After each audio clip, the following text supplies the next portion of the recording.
Alright. So, eto naman, meron pa ba, mga kababayan? Pag-usapan naman natin itong, isa pong, vlogger na si Chris Tan, na kung saan po mga kababayan ay ni-real talk itong si Dora Sara. Mas bagay daw po mga kababayan na maging, travel vlogger na lang itong si Sara Duterte parang si Dora, na wala naman daw ginagawa. Alam naman natin na puro lakwatsa, puro paglipat-lipat ng ibang bansa ang ginagawa ni Sara. Na ngayon ay ilang araw na po na nasa Australia. At ang kanyang gagawin mga kababayan ay rarally lamang naman po para ipanawagan to free former President Rodrigo Roa Duterte. Which hindi po ito nagbibigay ng magandang kumbaga wala itong magandang idudulot po sa office of the Vice President niya, ni Sara. 'Di ba? Dahil mga kababayan, kahit anong gawin niyo pagpilitan niyo, mag-ubos kayo ng maraming lakas, mag-ubos kayo ng maraming pera, pag-awayin niyo ang taong bayan, pero hindi pa rin lalabas at hindi pa rin maipapalabas at hindi pa rin mapapalaya si Duterte basta-basta. So siguro tama lang din naman yung sinabi ni Christan. O baka sabihin nyo, ako ang nagsabi niya na, hindi po ako. Si Christan ang nagsabi na dapat itong si Sara mga kababayan ay maging travel vlogger na lang itong walang kwentang BP na to, walang ambag.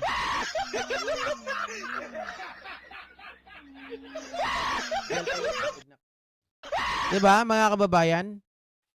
Nakikita nyo ba na may ambag si Sara Duterte? Manghihingi na naman nga po ng 733 million daw sa 2026 para kanila pong tawag dito mga kababayan, kanilang pondo na gagamitin. Bibigyan mo ng ganong kalaki. Ang gagawin, maglakwat siya.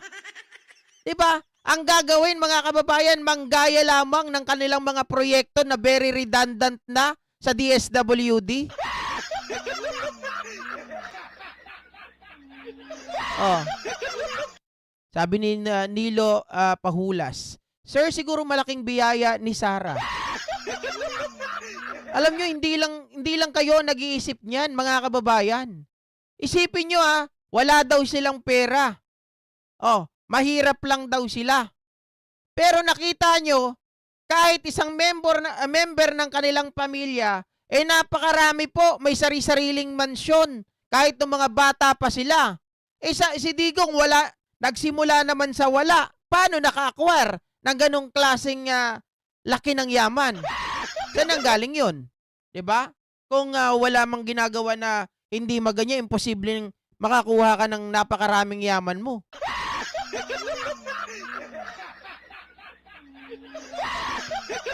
At isa pa, mga kababayan, yung paggastos nila Sara Duterte, hindi basta-basta yan.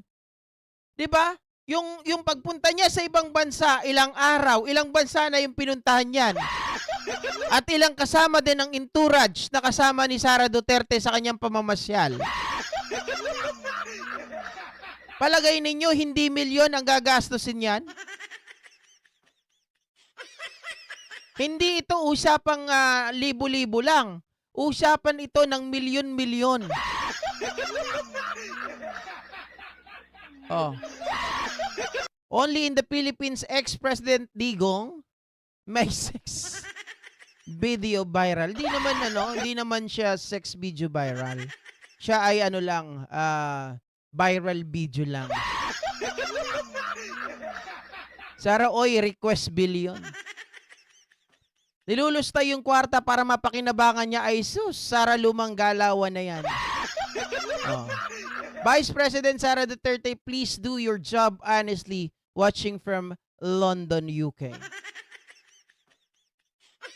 Isipin nyo ngayon, habang kayo po ay nanonood, ang lakas ng ulan. Hindi ko alam kung sa Davao, pero nung mga nakaraang araw, sa Davao mga kababayan, ay hinahagupit na naman po sila ng baha. Oh, bilang ikaw ay Vice Presidente, sarili mo pong lugar, sarili mong probinsya. Hindi ko naman sinasabi kanya yon, pagmamayari niya. Pero, nakikita nyo Mga kababayan, may nakikita ba kayo na sinasabi po natin na pagmamalasakit sa sarili mong probinsya, sa sarili mong lugar, sa iyong mga constituents? Di ba dapat instead na pabayaan mo sila, pabayaan mo na ito ay binabaha. Dahil wala ka naman naasahan, yung mayor nila nandoon sa dahig. Acting mayor ngayon, puro yabang din, nandun din sa dahig. Sino ang magmamalasakit sa mga kababayan nyo doon sa Davao? Diba? Nag-aaksaya kayo ng oras, hindi nyo naman mapalaya, mananawagan kayo, hindi nyo naman mapalaya. Nandyan na, kumuha na kayo ng napakaraming abogado. May abogado nga sa impeachment, 16. Oh, ngayon may kaso ka na naman ng criminal charges. Mga kababayan, ilan na naman ang kukunin mo, hindi ko alam. Doon sa dahig, ang dami nyo na abogado kay Digong. Kailangan nyo pa bang umikot sa ibang bansa? Pumunta sa mga kababayan natin? Gagamitin nyo sila, pag-aawayin nyo yung kapwa Pilipino? Magsasakitan, magbabatuhan sa social media dahil kay Digong? Sabi ni Angelina Albero, kasalanan din ng mga taga Davao dahil binoto pa uli nila. Ako guys, I really don't agree to what you have said. Nakasalanan din ng mga taga Davao. In some point, you are correct. Tama kayo naman dyan. Pero ako kasi iba yung mga nakarating sa akin. Sabi sa akin nung ibang mga tao na nakakilala ko na nanonood dito sa atin, Sir GP, kahit kami, sabi nila, kahit kami ay anti-Duterte. Kahit gustuhin namin, nasa paligid lang kami ng mga ito. Hindi kami makakaboto ng laban sa kanila. Dahil baka buhay naman namin ang nakataya. Sa ganung bagay, wala na tayong magagawa. 'Di ba? Kung tinatakot, kung sila ay pinagbabantaan, wala na tayong aasahan doon. Kaya ko po sinabi na hindi rin ako sang-ayon sa sinabi ninyo. Kasi may kakilala tayo, marami tayong kakilala, hindi lang dahil sa pera na nabayaran sila, kung hindi dahil na natakot po sila na bumoto ng iba. Dahil baka naman ang buhay nila at ang pamilya nila ang pagbalingan. Pero, going back dito sa pinag-uusapan, malala na mga kababayan, ang daming problema ng Pilipinas. Yung presidente natin, nagtatrabaho, halos walang pahinga. Yung vice presidente natin, naglalakwatsa, wala nang pahinga. O, baliktarin natin, naglalakwatsa, wala nang trabaho. Diba? Anong mangyayari? Ngayon nga lang ako nakakita mga kababayan ng kahit na sabihin natin sa iba kasi, kahit nung panahon ni Lenny, lahat ng mga vice presidente natin, tama yung isang nag-analyze na sinabi niya, ngayon lang ako nakakita ng vice presidente na talagang ayaw tumulong doon sa ginagawa ng gobyerno. Kahit ayaw niya sa presidente, ayaw niya pa rin tumulong. Sa mga nagdaan, kahit ayaw niya sa presidente, kontra siya sa presidente, pero tumutulong siya, gumagawa siya ng paraan para makatulong sa ating mga kababayan. Pero itong vice presidente na to, mga kababayan, marami daw siyang idea pero ayaw niyang i-share sa pamahalaan. Kasi ang sagot niya, ayaw ko kasing tulungan ang presidente natin. Oh. Sabi ng iba, wag daw pasweldohin. Baka magwala. Nung hindi nga po binigyan ng pondo sa kanyang confidential funds, nagwawala eh. Tapos tatanggalan nyo pa ng sweldo. Oh. Ngayon lang ako nakakita ng BP na pusit.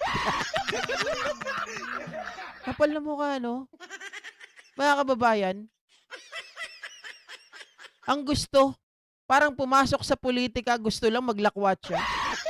Ang gusto, pumasok sa politika mga kababayan, tapos gusto niya siya pa rin ang bida.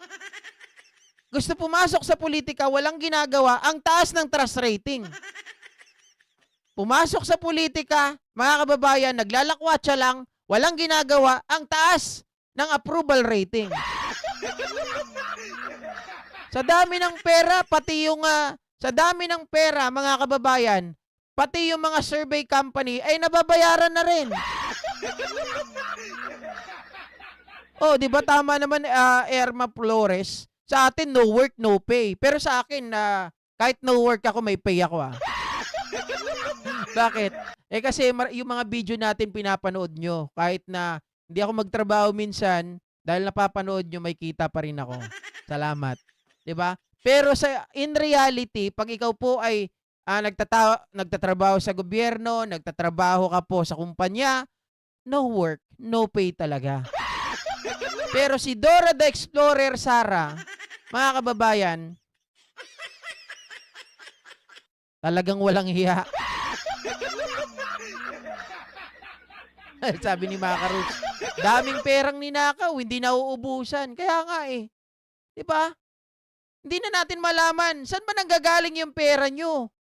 Eh, halos araw-araw nasa ibang bansa kayo. Araw-araw may rally kayo. Oh, tapos yung mga followers nyo, yung mga trolls nyo, napakadami. Pagdating naman sa rally, mga kababayan, wala naman